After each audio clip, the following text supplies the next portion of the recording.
யார் தெரியும்ல, அவர் மாஸ்னா என்னன்னு தெரியும்ல. அவர் உயிரோடு இருக்கிற வரைக்கும் அந்த சிஎம் சீட்டை பத்தி ஒருத்தராலையும் நினைச்சு கூட பார்க்க முடியல, கனவு கூட காண முடியல.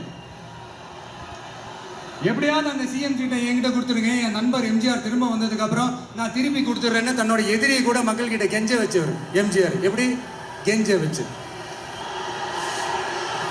ஆனா இப்போ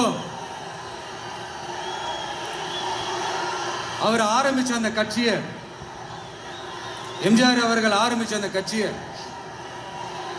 கட்டி காக்கிறது யாரு? இன்னைக்கு அந்த கட்சி எப்படி இருக்குது அதை நான் சொல்லிதான் உங்களுக்கு தெரியணுமா என்ன? அப்பாவி தொண்டர்கள் அதை வெளியில சொல்ல முடியாம வேதனையில தவிக்கிறாங்க.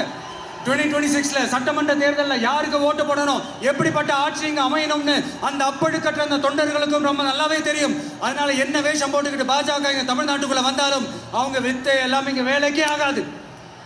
எம்ஜிஆர்னா யார் தெரியும்ல மக்களே. ஏப்ரல் 23ஆம் தேதி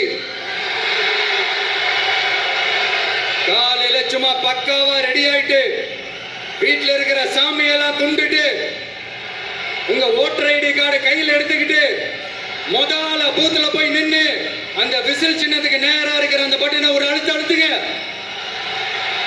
இது ஒரு தலைமுறைக்கான ஒரு தேர்தல், உங்களுக்கான தேர்தல். எப்பேற்பட்ட வசதியான வாழ்க்கையா இருந்தாலும் எல்லாத்தையும் தூக்கி எறிஞ்சிட்டு உங்களுக்காக மட்டுமே வந்திருக்கிறேன். உங்களுக்காக நன்றி கடன் செலுத்துறதுக்காக மட்டுமே வந்திருக்கிறேன். அத்தனை வழிகளையும் தாங்கிக்கிட்டு உங்களுக்காக மட்டுமே வந்திருக்கிறேன்.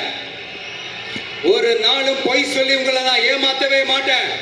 இந்த 4 முனை போட்டி, 40 முனை போட்டி, எத்தனை முனை போட்டின்னு எத்தனை உருட்டினாலும் இங்க 2 முனை போட்டி மட்டும்தான். ஒண்ணு இன்னொன்னு எஸ், ஒன்னு டிவிகே, இன்னொன்னு டிஎம்கே.